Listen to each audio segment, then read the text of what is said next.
Good evening again, everybody. This is War Mage Ragnar, and this is our second episode of our Let's Read Vampire the Masquerade Shadows of New York. On the last episode, we saw basically a glimpse of Yulia's life leading up to her embrace, how her career and every single aspect of her life was sabotaged by her sire to test her to see if she was worthy of becoming a member of the clan. So, let's see exactly what happens right after that, shall we?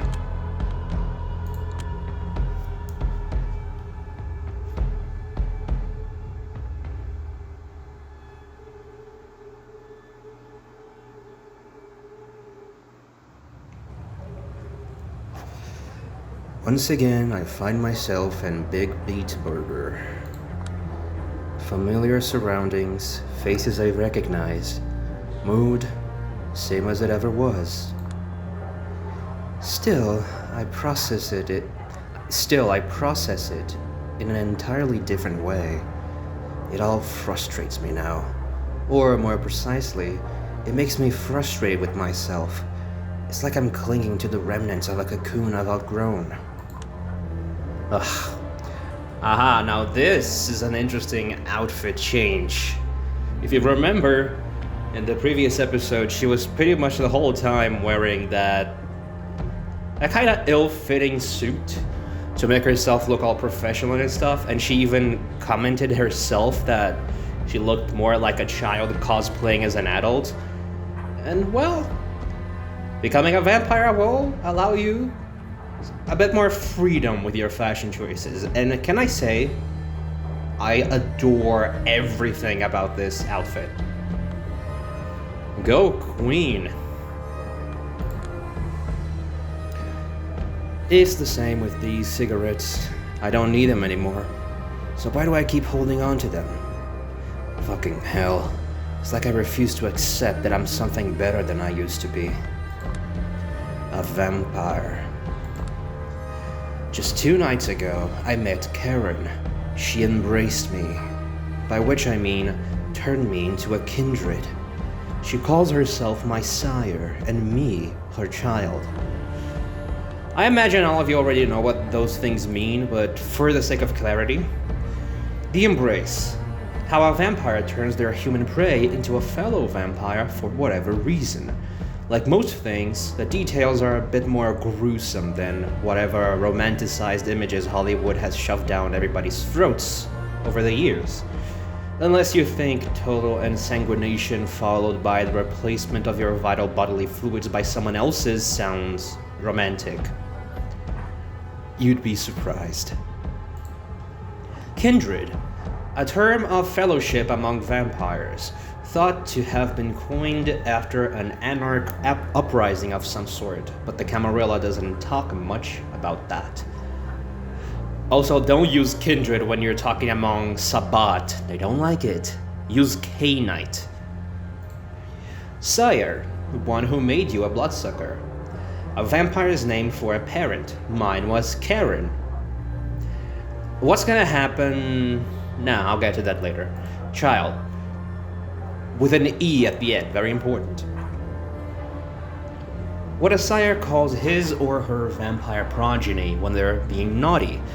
Sort of like when an exhausted mom calls their kid by their first name. Also tends to be the go-to when somebody feels like they're out of arguments and needs to make their seniority known. Plural form is chowder. But those cellos, man, this is awesome. The music of this game slaps so much. Last night, she taught me the basics of survival.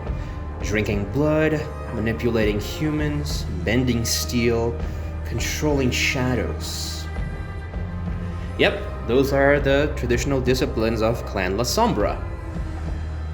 Manipulating humans, dominate, bending steel, potence, controlling shadows, oblivion, which used to be obtenebration. Tonight, I expected more lessons. Instead, she just told me to go out and enjoy myself. What's the catch? I asked. To which she responded, "I might kill you if you prove to be a disappointment. And then I'm going to complain to your manager." I'm sorry, but why did they name her Karen? That's such a horrible choice in the current cultural climate. Oh boy, I feel bad for the women who are actually named Karen, but you cannot get rid of the attachments to that name. There are a few rules. I have to uphold the Masquerade. I can't contact anyone I knew as a human. I can't let anyone realize I'm not human anymore. I can't embrace anyone, and so on. The Masquerade, the systematic secrecy of vampires built to conceal our world from mankind in order to protect us. Essentially, the Masquerade is our shield against the fear and ignorance of human beings. I don't know, I think they have good reasons to fear you guys. Make no bones about it, if the majority of people ever learned we exist, we would be hunted to extinction.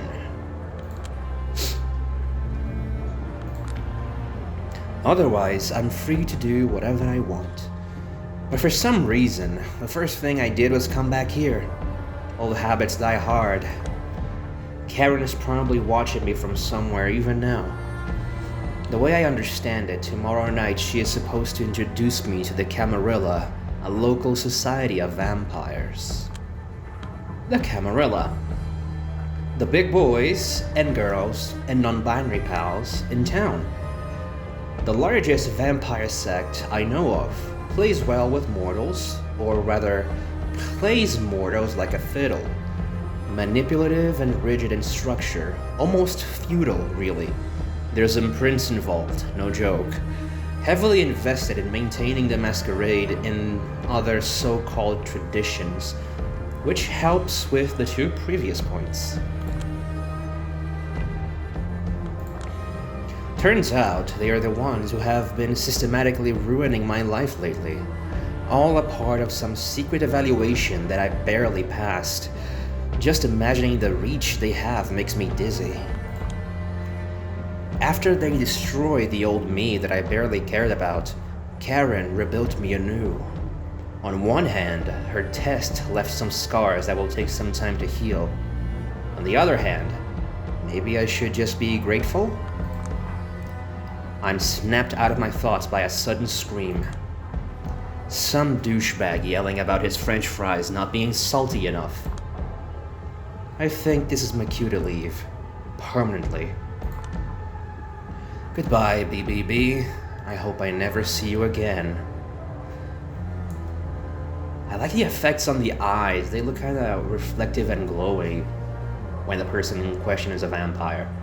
Well, obviously no description says that this is a thing that happens. This is only explicitly said to happen when you use certain disciplines, like Eyes of the Beast from the Protean discipline that basically lets you see in the dark, but also makes your eyes kind of glowy in a potential breach of the Masquerade if someone sees you with them. I'm destined for greater things, you see. Oh, our first decision to what to do with our night. So the other times I played through this, I did those two, but this... No, I actually did all three. So which one would be more entertaining to do? Oh, I think we can do two. So I guess I'll go to the dance floor first. Dance macabre.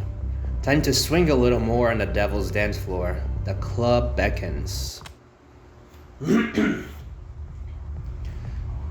This club reeks of death, and I love it. I've been here a few times, but I've never seen anything this breathtaking. Everyone around me is whacked out of their minds, and as they keep dancing madly, the spirits dance beside them. Spectral silhouettes phase in and out of existence, becoming more visible the more intense the music grows. It looks like a bizarre ritual, a profane mass. I notice it's the voice samples the ghosts react to the strongest. The most suggestive ones cause them to appear distorted, even tormented. Oh hey. It's as if something was struggling to be born out of the harsh sounds, and the dead were hoping to be reborn alongside it. They're all uneasy, quivering with desire for something far beyond their reach, probably the same as when they were alive. Sometimes, the living dancers spot their dead counterparts. It's usually the most manic ones who notice something out of the corner of their eye for only a split second, but never realize what they've glimpsed. Some apparitions dance to a completely different tune than the rest of us, one only they can hear. Those seem the saddest. The spectacle is eerie. At times, it's unbearably melancholic. Above all, it's beautiful. I keep on moving to the rhythm until I reach a trance-like state, and then something even stranger happens. Every now and then, when I brush against someone, a fragmentary vision appears before my eyes. A car burning on a freeway, an outstretched hand in the depths of the sea, a man jumping out of a skyscraper. Memories of the past? Preventable visions of the future? I have no idea what it means, but I'm strangely eager to find out. Now, the first power she described is a level 1 power of the Oblivion discipline, which is Oblivion Sight. It allows you to see ghosts and other similar otherworldly apparitions that are completely invisible to the naked eye. It is something kind of shared with the necromantic side of that discipline, because on V5 they conflated obtenebration with necromancy, which, okay, sure. And they essentially deal with the same realm of existence, with the Shadowlands, the realm of spirits that have not quite passed to any other form of afterlife. So they're just hanging around in this dismal black and white reflection of our world. It's like a ruinous, decrepit imitation of the world we have here.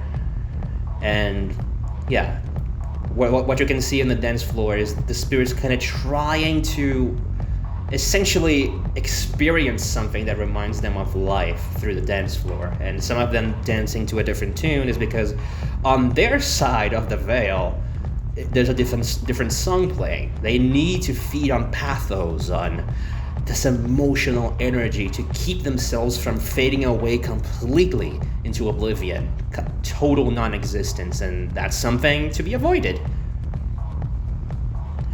Now, the second power, like touching people and getting glimpses of tragic ends, that's something I would associate more with the Auspex discipline, with the second level power, premonition, or scry the soul, or something like that, or spirit's touch. But there actually is an oblivion power related to seeing when and how someone is going to die. But that is on the necromancy side, on the side that's supposed to be accessible to Clan Hecata. I know that because I have the Cults of the Blood Gods book, or at least the current version, because I backed up the crowdfunding campaign. I had the manuscript, and I have the released version now. I'm assuming they're gonna make some changes yet, but still. That is a power centered on basically death. You touch someone or you glimpse into someone, and you see the more likely possibility of how they're going to die. So you can do whatever you want with that information. You can maybe hasten them towards that outcome or try to prevent it somehow, but that still requires some proficiency with Auspex. And Auspex is not a La Sombra discipline, so I'm confused as to how she has this, even though she was embraced like The previous night? Who knows? Oh, hey. And then there are dancers like her, ones that aren't ghosts, humans, or even vampires, but something else altogether. This new world is full of mysteries, and I plan to get to the bottom of them all. But for now, I just want to dance. Okay, so as we can see from this helpful little clock, we have time to do one more thing before the night is over. So we can either go try to feed with this guy, or try to test out our powers. Yeah, this gotta be a more interesting. A retributive justice. A meathead bully and his unfortunate victim. I probably shouldn't interfere, but what better chance could I find to test what I've become? I mean, that's what I would do. Two men are facing each other in a dark back alley. One of them stands with his back against the wall, his chest heaving as he's struggling to catch his breath. People, anybody out there? I'm being robbed. A brawny, rugged guy is yelling at metal staircases with a theatrical incredulity in his voice. With a lively step, he dances around an older man who's having trouble finding his footing. What is this bullshit? Oh, so now you can talk. Good, because I'm dying to hear what you did with my wallet, Holmes. Wallet? I have no idea what you're talking about. The goon starts prancing around like a Muay Thai boxer.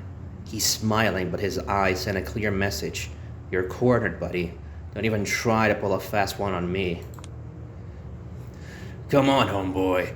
You may be able to trick an average Joe on the street with your act, but a fighter recognizes a fighter. It's like an animal thing. It's an instinct thing. You've got some moves on you. You're like shit. You're like a black mamba. The lightning-fast reflexes. What a weird person. He starts shadowboxing for a moment. The man's definitely got energy to spare. However, I'm like a king cobra. You've met your match. Two apex predators, now locked in battle. Oh, so you're seeing snakes? That would explain something. Before he's able to finish, a sucker punch knocks the air right out of his lungs. The old man slides down the wall. Before he can let out a groan, he's interrupted by a brutal kick to the chest. That's what I'm talking about. A fighting spirit, even when you're cornered. Ugh. Take a seat, deep breath, collect your thoughts before you speak up again. Remember where you put my wallet now? I'm pretty sure you broke my rib. An eye for an eye, a rib for a ribbing, biblical punishment. It's only fair, homie. Fair? At least admit that this is a mugging. Wallet my ass. Still in denial. Okay, let's say I had about $5,000 in there. Give me $6,000 and I'll let you walk away, relatively unharmed. So you admit it. Admit what? That this is not about proper compensation. This is a robbery. Look, buddy, this is beginning to bore me. Unless you want me to go all Anderson Silva on your ass, give me what I want. Anderson Silva? Yeah, Anderson Silva. A flying knee meeting your solar plexus. The man, the myth, the legend. Brazilian Jiu-Jitsu, Thai boxing, Western boxing, Taekwondo, Wing Chun, and Capoeira combined into a single fighting style that can be only described as straight-up murder. I've been studying the glorious singularity that is Anderson Silva for years. Every move I have, I owe to him. So if you don't want this snake to turn into a deadly spider, show me the money, honey. This guy is very weird. Are there actually people like that? No, there definitely are. There's a dumbass for basically everything in this world. Summer 2013, Las Vegas. Okay, we have another weirdo in our hands. Huh? Watched it live, on pay-per-view. Weidman saw through all of Silverstrix, whooped his ass, broke his spirit, showed him what a fraud he is. The man hasn't been the same ever since. All the empty showboating, hollow taunting, drunk on his own Kool-Aid. Jesus, of course you idolize him, asshole. For a good minute, the goon silently looks down at the whimpering man at his feet, chewing on his lower lip. When he finally speaks up, his voice betrays an intent to kill. You know what, homeboy? Screw the money. This is a matter of honor now. My thoughts. Exactly.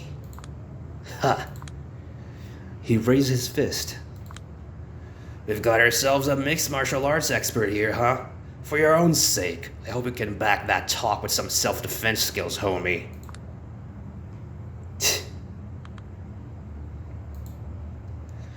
Boosting your self-esteem by beating up an injured old geezer.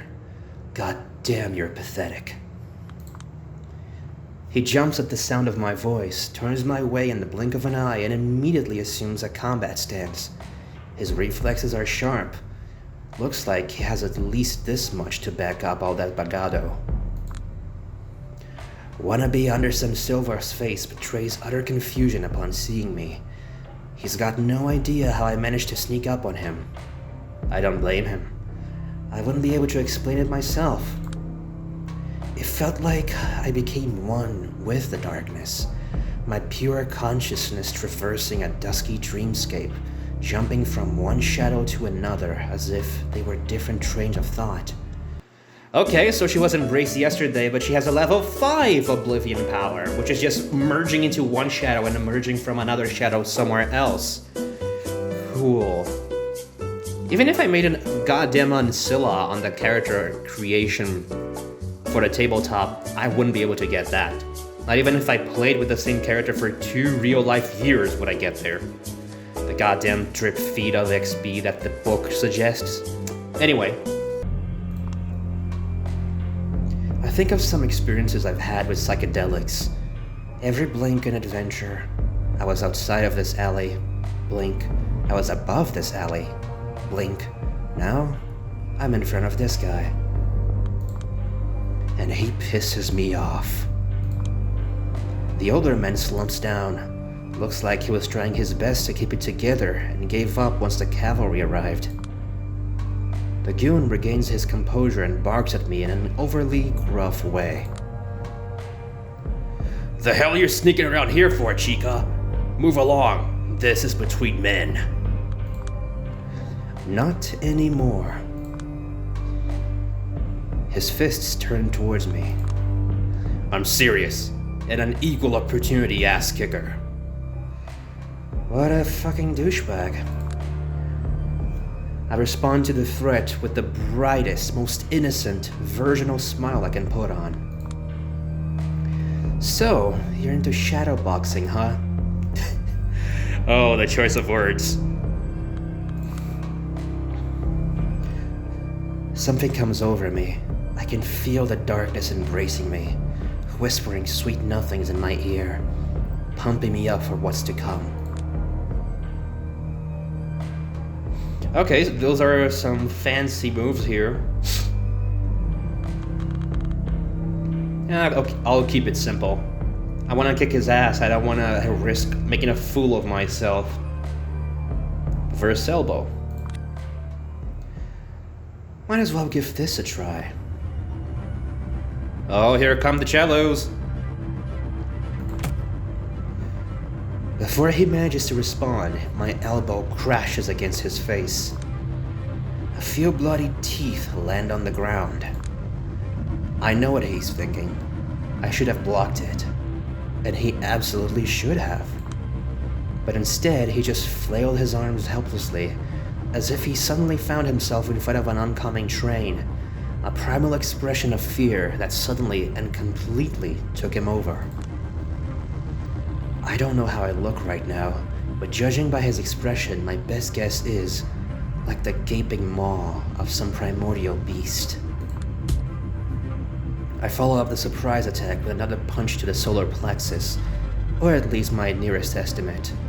Once again, the effect terrifies even myself.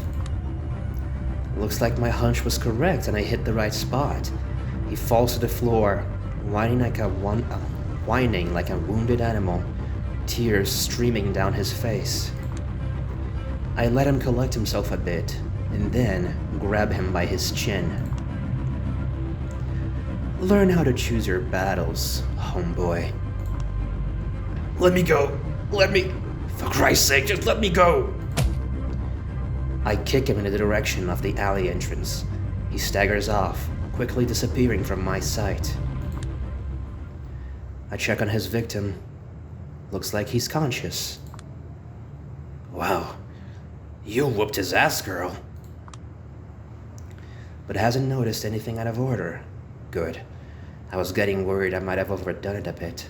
That woman did say that keeping a low profile will be crucial if I want to survive. You alright? Need help? He managed to stand up. His smile is strained, but it suggests he's fine. Or at least trying his best to seem fine. No, you gave me all the help I needed, and then some. Thank you, Miss... what's your name? Jessica. Thanks, Jessica. I was worried for a second, but this asshole's bark was worse than his bite. He's probably in worse shape than me now. I guess that counts as a victory. I'd better be going. My wife's probably worried sick. But before that, if there's anything I could do to repay you... Wallet, please. No, I'm not gonna be that much of an asshole. I don't think money is gonna be that much of an issue as a vampire. Or at least it shouldn't be. Just be more careful. Forget about it. Just be a little more careful in the future, alright? A true heroine always refuses compensation for her help. At least, that's how I think things should go. Never thought I'd help someone in a street fight. You're something else, Jessica. You ever wanted to try your skills in the octagon? Too much in love with my gorgeous face to see it bruised, battered, and swollen, sorry. I hear you. Whatever you do next, God bless you. And there he goes. God, huh? I feel like one right now. No more worrying about being out after midnight. No more feeling uneasy whenever I spot a shady asshole across the street, ever. That has to be a pretty interesting experience as a woman who becomes a vampire. Obviously, I'm a guy, I've always been a guy, so I cannot say with certainty what it must feel like to experience this, to always be kind of in fear of being a target wherever you go, dreading going out when it's dark outside, because women are just such recurring targets of violence in general. So suddenly becoming this creature of the night that walks around completely certain that you are the most dangerous thing on the streets right now, so you don't have to fear all those things you had to fear before, that's gotta be fantastic. Hell, I could start jogging in Central Park after midnight now. Not that I need to. The future's looking bright. She sure got there quickly. Wow, what a night.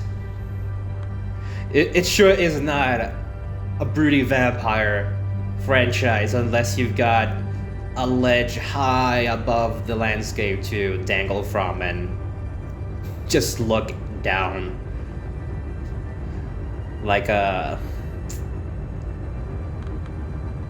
superhero, like a Batman or something. I watch Times Square from above. It's beautiful.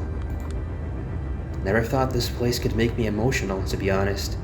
But here I am, feeling deeply moved. Who would have thought? Getting up here was surprisingly easy, all things considered. Took more thought than physical effort. Earlier tonight, I started experimenting with my body's limits. I learned I can jump over small buildings and climb steep walls with ease now, and my whole perception of space has shifted. So, basically, those are uses of the Potence discipline. The first one being Soaring Leap. You can do a superhero jump now. And climb steep walls. Basically, you're so strong that your fingertips just dig straight through solid concrete. I planned a scenic route across the rooftops. I did my best to avoid attracting attention, just as I was told. Stayed in the shadows as much as humanly possible. I spot a drone from afar. For a second I feel uneasy, but I remember what she told me. Oh, the jellos. Machines won't get a clear view of me anymore. Camera footage, photos, it's all glitched out or blurry. Wouldn't take it for granted if I didn't try to catch my reflection early on. I couldn't see my face clearly, not in the mirror, not even in a puddle. My face was like one of Dali's clocks.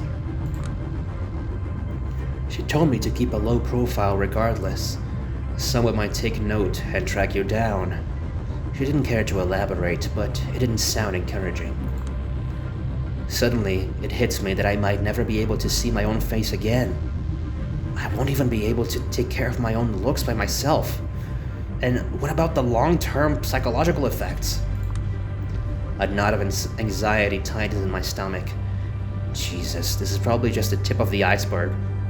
What else is going to change? Calm down. Wait a second. These past few nights have been the best of my life. For years, I was on a downward spiral. Failing health, no future, a feeling of overwhelming powerlessness.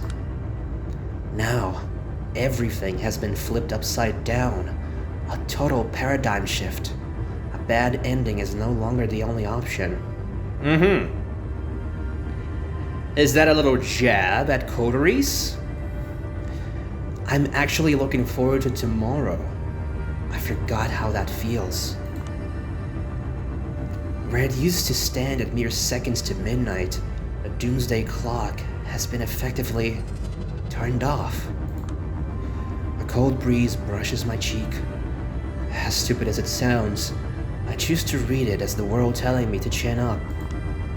I can bend anyone to my will. I am capable of superhuman strength. I am a master of shadows. I can do anything. Tomorrow night, I will be introduced to my duties. If everything goes according to plan, I will become a New York City representative of Clan La Sombra. Clan, a vampire's family tree, specifically those sharing common blood. Imagine everyone who is your blood relative, everyone you can picture gathered around the table at Christmas, all sharing the same strengths and afflictions. Might be harder to visualize when you come from a big family, but you're probably only picturing a few dozen people maximum. There are hundreds of vampires in any given clan, maybe more.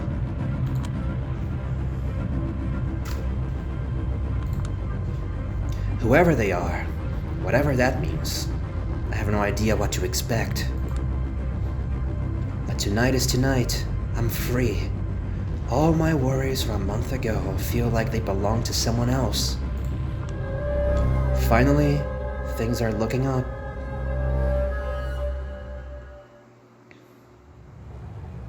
March 2020. What a fantastic year it's going to be. Oh, we're back at Big Beat Burger. Something has to be wrong. I'm back at it again at Big Beat Burger. Familiar sounds, familiar smells, familiar faces. Yet again, I'm recalling that night when everything finally seemed to change for the better. Uh-oh, it didn't turn out well? I mean, it's not like I wasn't expecting everything to go back to the old depressing normal. Even in the thick of it, the rational part of me recognized my state as temporary. But with these highs, there's always a hope it won't end. Or maybe that an ego death will finally occur. Be satisfied, you stupid fucking bitch. I command you! Here's all the logical evidence for why you should be satisfied. Here's the obvious direction for your life. And here's a detailed explanation of how you should treat the people that care for you. No, Dice. I always fall back into the same old habits. It's like they were encoded deep in my DNA.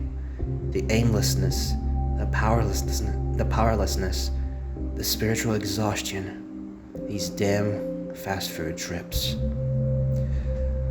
If this is not relatable to you, I don't know what to tell you. The stupid fucking self-loathing, now amplified whenever I drink somebody's blood. What kind of prey are you choosing? Because depending on the person you're feeding from, you get a bit of a taste, you can experience an echo of what they were feeling in general. The resonances like sanguine, phlegmatic, melancholy, and choleric. All of them can encompass a small array of emotions and general states of being that the vampire can tap into to feel more alive and gain some more mechanical benefits from, like boosting disciplines and all that. So maybe she should pick some happier people to feed on. Maybe, oof, that sounds like a drug. Oh, but it's not like the vampire's bloodlust hasn't been portrayed as an analog to addiction before. Maybe I should just blame it all on the misfortune of my birth. You do this social climbing until you dissociate, and then you are just this untethered, constantly frustrated ball of dumb desires. Except I'm sort of immortal right now, and I need to figure out what to do next. I watched this obscure Asian movie once, Eli Eli Lema Sabachthani, starring Tadanobu Asano, one of the coolest guys in the world. He plays this Merzbow-like figure, a legendary noise musician. There's this mysterious virus spreading around the world, causing despair and mass suicides. A rich CEO's granddaughter gets sick and longs to die, so he spends a fortune searching for the cure. Turns out Asano and his friend, played by this violent onsen geisha guy, are traveling through Japan, searching the corpse-strewn towns and fields for any unique item that can produce beautiful sounds. As it turns out, the avant-garde walls of noise they create are able to heal the infected. The CEO begs the band to help, offering them all the money they want, but for some reason they refuse. Through a series of flashbacks, concerts, and vignettes, a mystery unfolds. Eventually, we realize that Asano's music is not just a remedy, it's also a cause of the virus. Whenever it connects with people, they get this hunger for more extreme, more novel experiences. And eventually, they hit a wall. Nothing can satisfy them anymore. They lose their will to live. Not even the musicians are spared from this curse. They know the end will come, sooner or later. The girl is saved by a mind-blowing concert, but the tragedy is merely postponed, not averted. The last shot of a Jesus-like Asano silently considering his role as savior and destroyer stayed with me. The form of the film is abrasive, little to no narrative coherence, some weird cartoonish creative choices, the Japanese noise soundtrack, the very free-form and hard-to-understand weave of themes. But at this point, movies like this are all that truly connect with me. I'm the New York City representative of the Sombra clan now, also known as the Night Clan. They are masters of shadows who cast distorted reflections and make modern tech go haywire in their presence. Clan La Sombra. That's us, the Night Clan. Other kindred call us Magisters, Abyss Mystics, or Turncoats, if they want to drive home the fact that many La Sombra switched sects in recent years. The way Karen told the story, we used to be the brains behind the Sabbat, a pretty nasty group working in opposition to the Camarilla. They've since left for the Middle East for the most part, but a sizable chunk of my clan opted out and changed sides. Traditionally, we were entrenched in the Catholic Church back in Europe, but not for mystical reasons. Our path was that of coercion and puppetry, so pulling the strings of important religious leaders was just a means to an end. The Night Clan is also borderline Darwinian in their philosophy about embracing new members. The shittiest period of my life was fully orchestrated by Karen in order to see if I was good La Sombra material. They do not care for losers who just take it lying down. Then there's the dark. I'm still coming to grips with it, but apparently shadows aren't just absences of light to us. They're openings to some kind of hell, and we can wield them or use them to contact the dead. The downside? We share a classic vampire feature in that we don't really have clear reflections. This also transfers to not playing well with cameras, and by extension, having issues dealing with technology in general.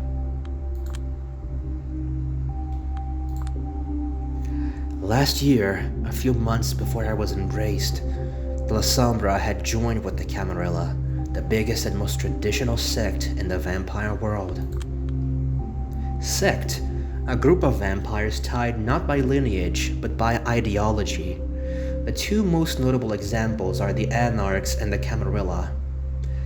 As we've seen, the Sabbat has kind of been put on a bus for this edition, at least for now.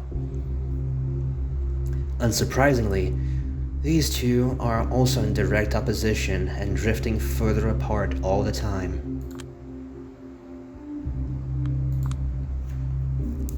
The two groups actually used to fight each other, but our leaders found some intel that made them reconsider their strategy. So they sent a diplomatic mission to parley with their historical enemies. The deal they got in Chicago was simple. An unlife for an unlife. For every La Sombra vampire allowed into the Ivory Tower, one La Sombra vampire had to meet their ultimate end. The Ivory Tower, another name for the Camarilla, usually used in a less official, occasionally derogatory context. I still remember the name of the woman who met her final death so I could begin my unlife. Her name was Hester Reed, a sworn enemy of the Camarilla, a guerrilla fighter who spent decades opposing them. Final death. Death for mortals is defined as the total cessation of all biological activities, but vampires, being undead, face two moments of dying. The first when their mortal life ends, and the second, final one, when they truly cease to exist. Usually involves rapid decomposition of the body, up to and including turning to dust if you're old enough. As if time has finally caught up with you.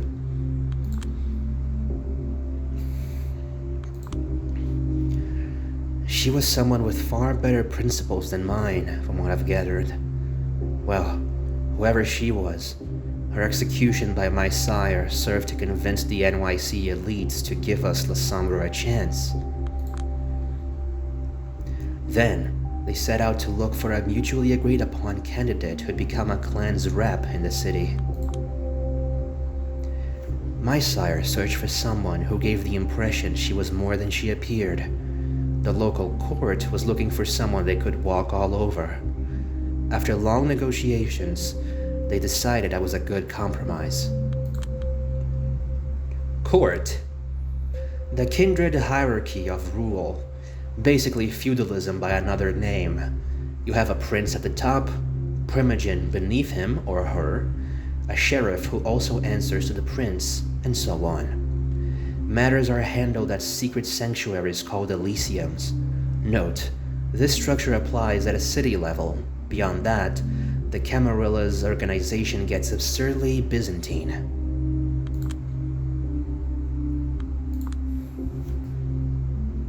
They proceeded to systematically destroy my entire life, just to make me show I was psychologically strong enough to join their ranks.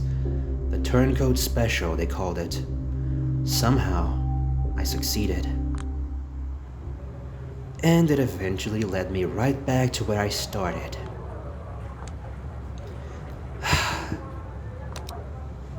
I stopped writing and put my pen down. Will that be all? Interesting contrast. Remember, at the start of the story, she was typing away on a laptop. Now she's manually writing things down with a pen. Again, the La Sombra curse makes modern technology be very hard to deal with. So, yeah, that's a little adaptation she'd had to do. And for those of you who have played Coteries of New York and recruited a certain Nosferatu, you might remember this person. I don't really, because I didn't get to recruit him and I refused to play again to go through that, so we'll know who she is in a few moments.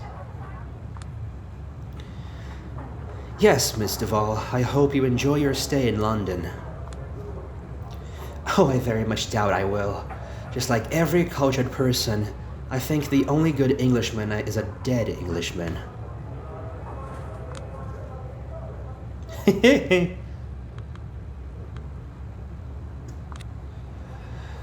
At least you're headed there to kill some of the Duskborn you hate so much.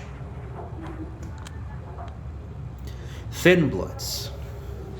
Clanless vampires whose blood is so diluted they are difficult to tell apart from humans, minus the irreversible sunlight-branded crescent moon tattoos they must bear in some domains to show their status.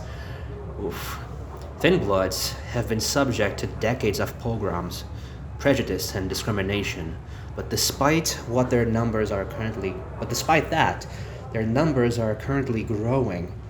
Their human-passing appearance, coupled with their penchant for weird alchemy-style shenanigans, gives them the ability to thrive outside the kindred society. Bigotry and violence against Thinbloods are quite normalized by the kindred, to the point where it is not at all uncommon to hear of them being killed or referred to as a threat to the Masquerade. Funnily enough, the NYC Camarilla acknowledges them and even offers them membership, but they're third-class citizens at best, and their representative in the Primogen is considered the butt of jokes at best, and a slap to the face of other council members at worst. Even though they supposedly have it better in the city than in other Camarilla domains, when they step out of line, consciously or not, the verdict tends to be final death with barely a second thought, sometimes referred to as weaklings or runoffs. Less vitriolic names include Young Ones, Chameleons, or the Duskborn.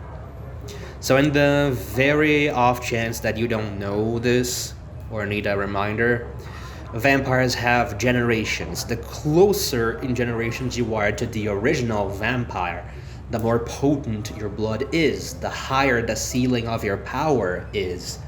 But every time you embrace a new vampire, that vampire's blood is going to be relatively less potent than yours. They are of a higher generation than you, and it continues ad infinitum until eventually their generation gets so high and the blood gets so diluted that you get a thin blood.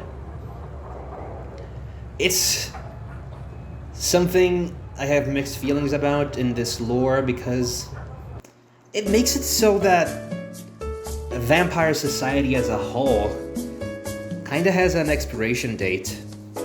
Like, what happens when a thin blood embraces another thin blood, and then that thin blood continues the lineage? Are they just gonna not be able to embrace anymore? I actually think there's something in the book that says that some of them actually are incapable of embracing, so there's that. That's kind of sad. So what happens? Sorry, I'm just stuck in a bit of a wondering loop. One of the benefits of being a scourge, if there's one thing this world is never in shortage of, it's loathsome runoffs who forfeited their right to live. Scourge, a very unpleasant person whose sole task is to hunt down vampires who are born wrong. Oof. Locally, that mostly means thin bloods, subordinated directly to the prince. Yeah, so the scourge is basically a mass murderer. And that's what this person does. That's what Valerie is supposed to do, just killing thin bloods left and right. And I imagine Caitiff as well. They're gonna be mentioned at some point, but Caitiff are essentially vampires that either don't actually have a clan or just don't know their clan. So they don't have any inherent clan disciplines. Every single discipline they learn has to be learned with the experience cost of an out-of-clan discipline, and everybody is out to get you unless you are within the Anarchs, who I believe are way more tolerant towards them. So yeah, a lot of classism happening here. That'll be all. Tell Kadir I said hello and farewell. Safe travels. Don't let the door hit you on the way out, psycho. Well. I'm the lone Lasombra in this town, and my representational role means jack shit. No title, no perks, no whatever. Right now, I'm the court's gopher, doing all sorts of work nobody else will touch. My main duties? Being a sort of immigration officer. See, New York City is probably the biggest vampire travel hub in the USA, and definitely the biggest one on the East Coast. Almost every kindred arriving from Africa and Europe comes through here. The local Camarilla is nuts about bureaucracy and population control, so every vampire leaving or arriving in this town is supposed to check with me to inform me about their travels. Well, in theory at least. The VIPs play by the different rules. They take care of this stuff through connections and servants. But for the smaller fish, I'm like a vampire Statue of Liberty. The first bloodsucker every kindred coming to NYC should see. On paper, anyway. The first after the prince, or Kadir, the Primogen Consul. These things vary. Yeah, I'm a naturally traitorous Lasombra, so they still prefer being traditional and hands-on about these things. As I said, at the end of the day, I'm just a gopher. And this work only serves to remind me I'm not quite in, just standing at the gate. They haven't even given me an office. I just meet everyone in public places, such as coffee shops or this fat food restaurant. Granted, but does it have to be this one that you have such bad associations with? I guess it's symbolism. You thought you got out of your rut, but you're right back where you started. It's symbolic, it's film language. Some consider this an insult and lash out at me, but luckily, most of them understand we're in the same boat. Only here because we're curs who need to be reminded of our place from time to time. Speaking of, my last client is 15 minutes late, and I still have some errands to run tonight. This is getting irritating. To be honest, I should just find some self-respect and leave. But I won't. My sorry upbringing left me with a stupid sense of responsibility. 10 more minutes pass. Eventually, an unfamiliar woman appears by the door. She tells someone to stand by the door and walks in. I lost my shit the first time I saw this sprite. She might look familiar for some of you who have played a certain other game of the Vampire the Masquerade franchise. I'm not gonna say who. Not just yet, anyway. Long chestnut hair, body stuck in her late teens by the look of it, a fashionable scarf covering most of her face, elegant clothes, dignified walk. I signal her to sit in front of me. Excuse me? Trying my best not to let my impatience show. She obliges. I'm not gonna lash out on her. I already am in such a crappy lot in life. You're here to check in? I am. Yulia Sovinsky, I presume? She's scanning her surroundings like we're at a circus. I hope you don't mind if I make it quick. I'm needed in Elysium. Name? Elysium, a courthouse for vampires, or a designated peaceful place we can go to seek resolution, often hidden in plain sight in notable public buildings, also used by mortals, such as museums, art galleries, and landmark government offices. NYC is pretty typical in this respect, as the current Elysium is a gallery in Queens called the Art Hall. Yeah, Elysium also has several rules to ensure it remains a kind of a safe, neutral ground. Like, no weapons unless you are the sheriff, for example. No use of disciplines. At the very least, no using disciplines in a way in which you can get caught. I mean, how do you police the use of auspex, for example? How is anybody gonna know that you're using your vampire powers to eavesdrop on a conversation happening on the other side of the room, or trying to scan the surface thoughts of someone, of a political rival, or trying to read their aura to know if what they're saying matches what they're feeling? So it is very much like that. Just all the rules apply unless you can get away with it. Catherine Weiss. You're not even trying, are you?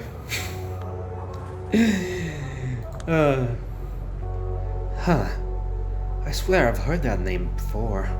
Someone else's description of her crosses my mind. That weird lady who owns the art hall but is never there? Yulia! Filter, please! Weird. So it is her. Catherine Weiss, the owner of the art hall, de facto headquarters of the New York City Camarilla. For fuck's sake, Yulia, what are you doing calling her weird right off the bat? God knows you've already made a fool of yourself in front of enough VIPs in this city. Recover. I'm sorry, it's just that I still don't know many people there, so I have to go by the descriptions I'm given by members of the Primogen. Well, the description is mostly correct, outside of that one word that slightly perplexes me. Pot calling the kettle black, sounds like. Oh, from what I gathered, it's just that your interests are rumored to be not fully aligned with the Camarillas, and it irks some folks up there. Being a keeper of the Elysium is not enough for me, I see. I suspected as much, but what can you do? She seems chill. Good. The exact same thought crossed my mind the first time I played through this scene, because so many elders that you see are so up their own asses that they flip their lid as soon as you make the slightest faux pas. It's good to know that there's at least one that's willing to kind of roll with the punches and not, just take things in stride for once in their goddamn on life. Anyway, Catherine Weiss. Wow. Yes, want me to spell it? People often have trouble getting it right. Forgive my indiscretion, it's just that people of your stature usually don't bother checking in with me. They usually report their arrival to one of the Primogen, and they make all the arrangements. I heard Prince Panhard is busy with the preparations for her big party. I assumed that if I spared her some paperwork, she'd appreciate it as a gesture of goodwill. Besides, I wanted to meet the infamous La Sombra representative out of sheer curiosity. My interest piqued once I heard about her. She looks around knowingly. Unique circumstances. Yes, Prince Helen Panhard had trouble justifying the exorbitant rent my property would need. That's literally pennies for her. As far as I know, she's been sitting on an empty property since last year. Looks like they've got it out for you. Bad. That's what I assumed, but it's nice to get a confirmation. Well, it's not like my clan has ever been particularly popular in these parts. At least, that's what I've heard. Sins of the fathers and so on. Yes, just to make sure, you've never met Hester, but you know of her? I do know I wouldn't be here if not for her. Have you two met? No, I only heard of her once or twice. We had similar outlooks on many issues, although we tended to come up with completely different solutions. In any case, I think it's meaningful that Hester died so that you could live. They feared her. Now they fear you, and that's why they're keeping you down. If anyone who's not a VIP said this to me, I'd laugh in their face. Oh, I get what she's doing. She's trying to buy my favors. Best not to act like I'm easy to please. Stick to business. Time will tell. In the meantime, I'll need you to help me out with my documentation. Of course. So, where are you coming from? Washington, D.C. She says it the way people in Hollywood movies say it. The way that suggests that her Washington is wildly different from the Washington you and I would see. What were you doing there? Take a guess. Government work? Write that down. It ought to amuse Helen a little bit. If you say so. Date and hour of arrival? She takes out a plane ticket and slides it towards me. It's all here. 1 a.m. Got it. Method of present. Method of Ugh. I had to get tongue-tied at some point in this, hadn't I? 1 a.m. Got it. Method of transit plane. Purpose of visit? Meeting with Prince ought to work just fine. I guess. Estimated duration of visit? Undefined. Write in 6 months if you really need to. Place of accommodation? Conditions of intended stay? The Ardhole. Conditions should be adequate. You tell me. I tend to be happy with Airbnb. Home sweet home? I'm not certain that I ever felt particularly at home here. That makes 2 of us. Curious. Do you have nothing holding you here? The face of a blonde-haired friend appears in my mind's eye, then vanishes. There's nothing holding me anywhere. I see. A prolonged silence. She stares into my eyes and I return the stare. She's studying me. It's unnerving, but I do my best not to turn away. Eventually, she smiles. Didn't you say we're short on time? Oh God, yes. Kadir will kill me. I quickly begin to collect my stuff from underneath the table. You can simply inform him I paid you a visit. He'll understand, and he'll pass it on to everyone who should be in the know. Sure thing. Good. We will see each other soon, I hope. The party tomorrow night? I, wasn't invited. She gives me a pitying look. I understand. Well, if not given the opportunity, we should make our own. I'll be in touch. Good night, Miss Wise. I wish you a pleasant stay. Good night. And don't rush these things. You've got your whole life ahead of you, and you're in a position where you can take it easy. Take your time. Get a different perspective. I nod and walk slowly out the door. When I lose sight of the restaurant, I sprint towards the subway. Slow night? I wish. You're late again, by the way. I hope you have a good excuse. And Kadir is here. He's one of the only good parts about the first game, because look at him. Look at this charming goddamn toreador. This is the Sheriff of New York. And if circumstances were different, I wish we could romance him. Oh well. So, I've been at this for over an hour, so I think this is a good place to call it. So, I hope you guys have enjoyed yourself so far. I hope you've been enlightened, entertained, perhaps. That maybe my rambling has added to the experience in some way or the other. So, thank you for watching, and I'll see you guys on the next episode.